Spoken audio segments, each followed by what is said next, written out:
గారు వారిని మాట్లాడాల్సిందిగా నేను కోరుతున్నాను.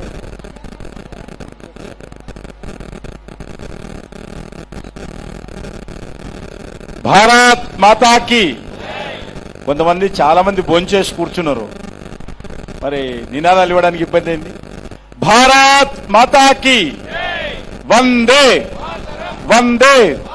జిందాబాద్ బండారు దత్తాత్రేయ గారు, జిందాబాద్ బండారు దత్తాత్రేయ గారు.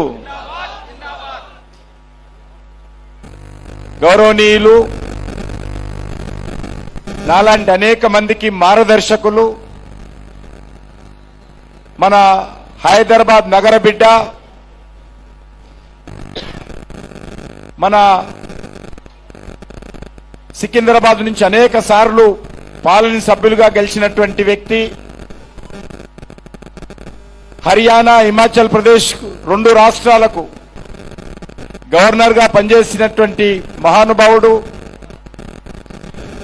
గత అనేక సంవత్సరాలుగా ఆయన ఢిల్లీలో ఉన్నవారు, హిమాచల్ ప్రదేశ్లో ఉన్నా, హర్యానాలో ఉన్నా, ఎక్కడ ఉన్నా కూడా అలైబలై మరవకుండా దసరా తర్వాత తప్పకుండా మన తెలంగాణ రాష్ట్రంలో, మన హైదరాబాద్ నగరంలో ఉన్నటువంటి ఆత్మీయులందరినీ కూడా ఒక వేదిక మీద కలిపి, రాజకీయపరమైనటువంటి విభేదాలు ఉన్నప్పటికీ, సిద్ధాంతపరమైనటువంటి విభేదాలు ఉన్నప్పటికీ, ఇతర సామాజిక పరంగా అన్ని వర్గాలను ఒక వేదిక మీదకి తీసుకొచ్చి అలై బలై పేరు మీద మన సాంప్రదాయం ప్రకారం వారు నిర్వహిస్తున్నటువంటి కార్యక్రమం దేశంలో ఎక్కడ కూడా లేదు. మన హైదరాబాద్ లోనే ఈ అలై బలై జరుగుతుంది.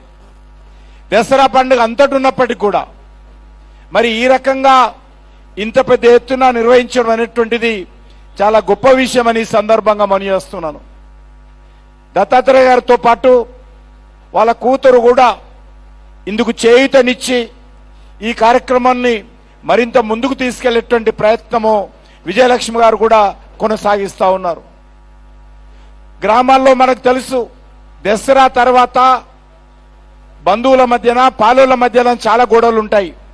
భూమి కొట్లాటలో, ఇతర కొట్లాటలో ఏ ఉన్నప్పటికీ కూడా దసరా రోజు మరి రాజకీయపరమైన విభేదాలు ఉన్న వ్యక్తులు కావచ్చు, బంధుత్వ పరంగా ఆస్తుల మధ్యలో గొడవలు ఉండొచ్చు, లేక ఇతర ఏ విభేదాలు ఉన్నప్పటికీ కూడా దసరా రోజు ప్రముఖులందరి ఇళ్లకు వెళ్లి అందరి పెద్దల ఆశీస్సులు తీసుకున్నటువంటి అద్భుతమైనటువంటి సాంప్రదాయము మన హిందువుల్లో ఈ దసరా పండుగ సందర్భంగా ఉంటుంది.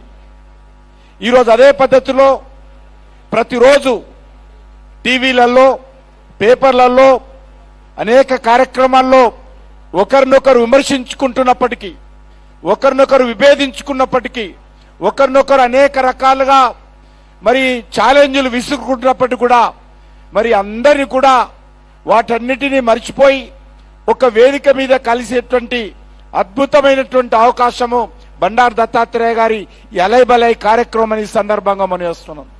ఇంతకుముందే పెద్దలు దత్తాత్రేయ గారు చెప్పారు, తెలంగాణ ఉద్యమ సమయంలో మరి అనేక రకాల ఘర్షణలు జరుగుతుండేటి, అనేక రకాల ఆరోపణలు ప్రతి ఆరోపణలు చేసుకున్న వాళ్ళం.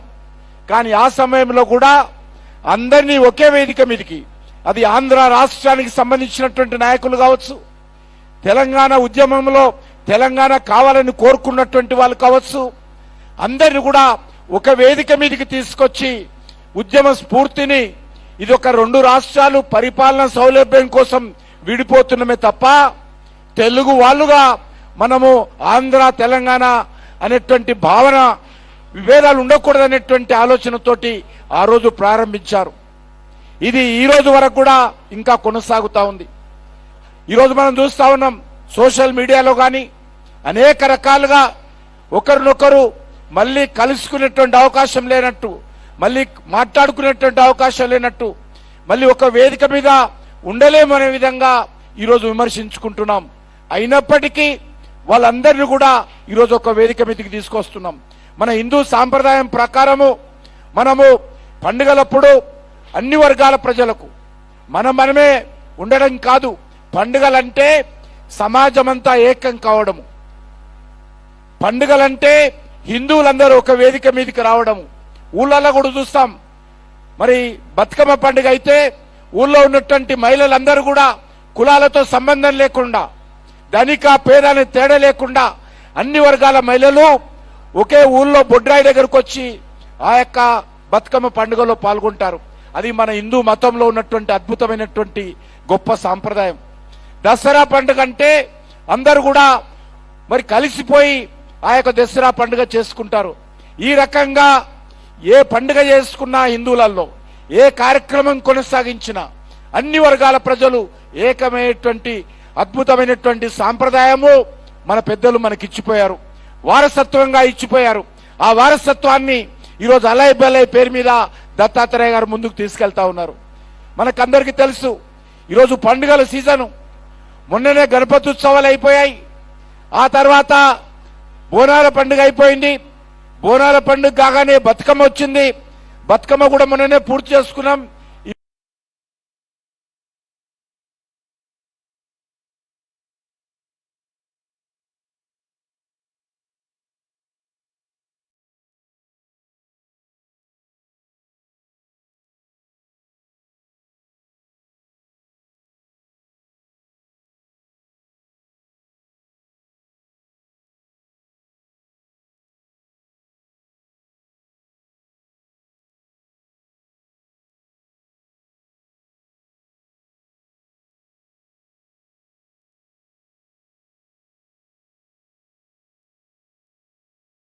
ఇప్పుడు దసరా పండుగ నిన్ను తీసుకెళ్తా ఉంది. గతంలో మనం చూశాము, దేవాలయాలంటే 50 సంవత్సరాలు దాటినటువంటి పెద్దలే వెళ్లి దర్శనం చేసుకుని. గతంలో మనం చూశాము, దేవాలయాలంటే 50 సంవత్సరాలు దాటినటువంటి పెద్దలే వెళ్లి దర్శనం చేసుకునే వాళ్ళు. ఈ రోజు మారిపోయింది. దేవాలయాలంటే ఈరోజు ప్రైమరీ స్కూల్కి వెళ్లేటువంటి పిల్లలు కూడా స్కూల్కు వెళ్లే ముందు దేవాలయానికి వెళ్లి దర్శనం చేసుకొని ఆ తర్వాత స్కూల్కి వెళ్తా ఉన్నారు. ఆ రకంగా ఈరోజు యువతలో మార్పు వచ్చింది. యువతలో ఈరోజు సనాతన ధర్మం మీద ఈరోజు అనేక రకాలుగా పట్టుదలలు పెరిగాయి. అనేక రకాలుగా సనాతన ధర్మం రక్షించాలనేటువంటి అద్భుతమైనటువంటి పద్ధతులు వచ్చాయి.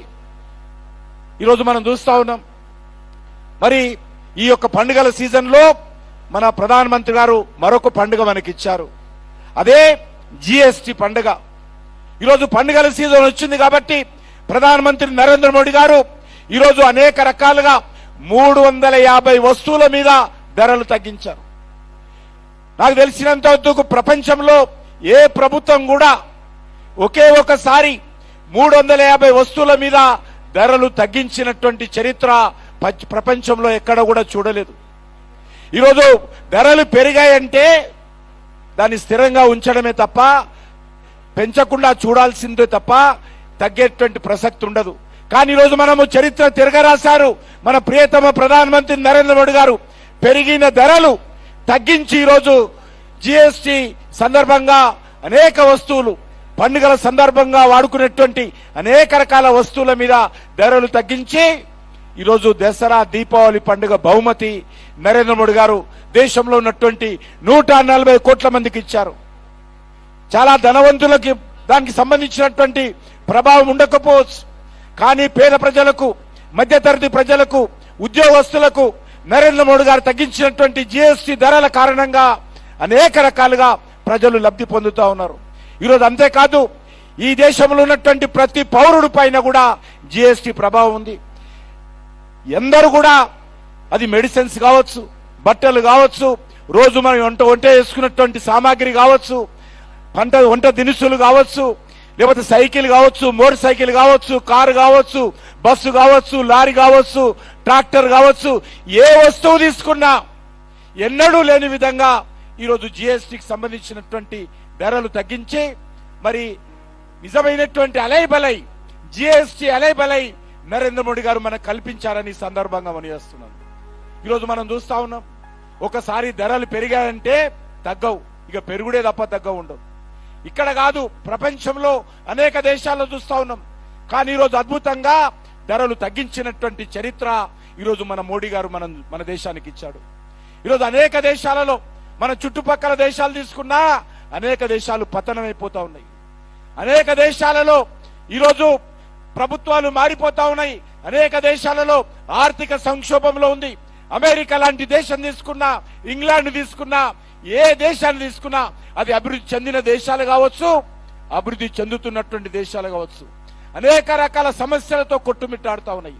అది అంతర్గత సమస్యలు కావచ్చు, అంతర్జాతీయ సమస్యలతో ఆయా దేశాలు కొట్టుమిట్టాడుతా ఉన్నాయి.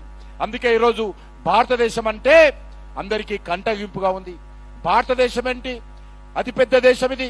ప్రపంచంలో అత్యధిక జనాభా కలిగిన దేశము భారతదేశం. ప్రపంచంలో అత్యధికమైనటువంటి యువత కలిగినటువంటి దేశము భారతదేశంలో. అనేక రాజకీయ పార్టీలు ఉన్నాయి, అనేక కులాలు ఉన్నాయి, అనేక మతాలు ఉన్నాయి, అనేక రకాల సమస్యలు ఉన్నాయి, పేదరికం ఉంది, నిరుద్యోగం ఉంది. అయినా కూడా ఈ దేశము ముందుకెళ్తా ఉంది, ఐక్యమత్యంతో ఉన్నటువంటి కంటగింపు అనేక దేశాలలో ఉన్నటువంటి వాళ్ళకు కనిపిస్తా ఉంది. అందుకే మన దేశంలో కూడా అనేక రకాలుగా ప్రజల మధ్యలో విభేదాలు తీసుకురావడం కోసం, ప్రజల మధ్యలో అనేక రకాల సమస్యలు సృష్టించడం కోసం కుట్రలు కుతంత్రాలు చేస్తా ఉన్నారు. అందుకే మనం అందరి మనవి చేస్తా ఉన్నాను, ఈ అలై బలై సందర్భంగా మనమందరం కూడా దేశం విషయం వచ్చేటప్పటికీ అందరం అలై బలైగా ఉండాలి. రాజకీయ పార్టీలుగా మీకు విభేదాలు ఉండొచ్చు. దేశం సమస్య వచ్చినా, సమాజం సమస్య వచ్చినా, పేద ప్రజల సమస్య వచ్చినా అందరూ అలై బలైతో ఏకం కావాలి. ఈ దేశాన్ని రక్షించుకోవాలి, ఈ దేశాన్ని ముందుకు తీసుకెళ్లాలి, ఈ దేశాన్ని మరింతగా అభివృద్ధి చేసుకోవాలి. అదే నిజమైనటువంటి అలై బలై అంటా ఉన్నారు. అలై బలై అంటే ఏదో వచ్చి దత్తాత్రేయ గారు చికెన్ మటన్ పెడితే తినడం కాదు. అందరం కూడా కలిసికట్టుగా ప్రతిజ్ఞ తీసుకోవాలి. ఈ దేశం కోసం, ఈ సమాజం కోసం, దేశ అభివృద్ధి కోసం, దేశ గౌరవం కోసం, దేశ సనాతన ధర్మ పరిరక్షణ కోసం అందరం కూడా అలై బలైలు ఎట్లా కలుస్తామో ఈ సమస్యలు వచ్చినప్పుడు కూడా అట్లనే కలవాలి. మనకు పాకిస్తాన్ వచ్చినప్పుడు మనం నిజమైన అలై బలై చూపించాము. ఆపరేషన్ సింధూర్ పేరుతో మన సైనికులు, మన ప్రభుత్వము మోడీ గారి నాయకత్వంలో అద్భుతంగా పాకిస్తాన్ దెబ్బకొట్టినప్పుడు మనమందరం కూడా అలై బలై చేసుకున్నాం. ఎప్పుడు కూడా దేశానికి ఏ కష్టం వచ్చినా, దేశానికి ఏ ఇబ్బంది వచ్చినా దేశ గౌరవాన్ని కాపాడుకునేటువంటి మన హైందవ మతాన్ని, హిందూ మతాన్ని పరిరక్షించుకోవడం కోసం, మన సనాతన ధర్మాన్ని పరిరక్షించుకోవడం కోసం మనం ఎల్లప్పుడూ అలై బలై ఉండాలి. అదే నిజమైనటువంటి అలై బలై. ఆ అలై బలై ఒక్కరోజు కాదు, ప్రతిరోజు దేశం కోసం ఏ సమస్య వచ్చినా అలై బలైతో కలిసి మనం ముందుకెళ్లాలని మీ అందరినీ కోరుకుంటూ, ఇప్పటికే చాలా సమయండి. ఈరోజు రాజ్నాథ్ సింగ్ గారు హైదరాబాద్ లో ఉన్నారు. వారి కార్యక్రమం ఇంకా జరుగుతా ఉంది. అక్కడికి నేను రామచంద్రరావు గారు వెళ్లాల్సి వచ్చింది కాబట్టి ఆలస్యంగా వచ్చాం కాబట్టి క్షమించాల్సిందిగా కోరుకుంటూ, ఇంకా మన రక్షణ శాఖ మంత్రి ఏదైతే ఆపరేషన్ సింధూర్ లో మన సైనికులకు ధైర్యం ఇచ్చి, మన సైనికులకు ముందు నడిపి మరి ఈరోజు దేశ గౌరవాన్ని పెంచినటువంటి మన నరేంద్ర మోడీ గారు, మన రాజ్నాథ్ సింగ్ గారు మనకందరూ తెలుసు. అటువంటి రాజ్నాథ్ సింగ్ గారు హైదరాబాద్ లో ఉన్నారు. హైటెక్ సిటీలో వారి కార్యక్రమం కొనసాగుతుంది. మధ్యలోనే మేము రావడం జరిగింది. మీ అందరికి కూడా నా తరఫున, అదేవిధంగా భారతీయ జనతా పార్టీ తరఫున, మన ప్రియతమ ప్రధానమంత్రి నరేంద్ర మోడీ గారి తరఫున, కేంద్ర ప్రభుత్వం తరఫున మీ అందరికీ దసరా పండుగ శుభాకాంక్షలు, అడ్వాన్స్ గా దీపావళి పండుగ కూడా శుభాకాంక్షలు తెలియజేస్తూ, మీరందరూ ఎల్లవేళలా ఈ దేశం కోసం, ఈ సమాజంలో ఐక్యత కోసం మీరందరూ కట్టుబడి ఉండి ముందుకెళ్లాల్సిన అవసరం ఉంది. మన హిందూ ధర్మాన్ని, మన సనాతన ధర్మాన్ని పరిరక్షించడం కోసం అందరూ ప్రయత్నం చేయాలి. మన హిందూ ధర్మం ఉన్నన్ని రోజులే, మన సనాతన ధర్మం ఉన్నన్ని రోజులే దసరా పండుగలు ఉంటాయి, ఈ అలై బలాయిలు ఉంటాయి. మనం ఎప్పుడైతే హిందూ మతం లేకపోతే మన దసరాలు ఉండవు, మన దీపావళి ఉండవు, మన దేశం ఉండదు, మన ఆపరేషన్ సింధూర్లు ఉండదు.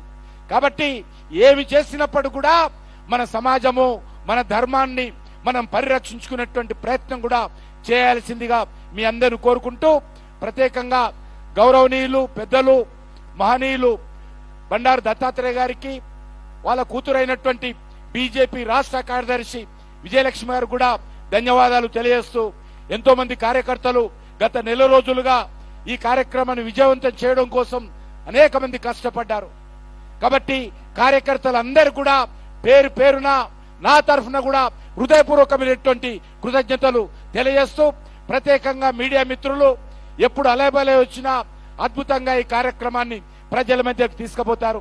కాబట్టి మీడియా మిత్రులందరికీ, రిపోర్టర్స్ కానీ, కెమెరామెన్స్ కానీ అందరూ కూడా పేరు పేరున మీడియా మిత్రులకు కూడా అలయబలే శుభాకాంక్షలు తెలియజేస్తూ సెలవు తీసుకుంటున్నాను. భారత్ మాతాకి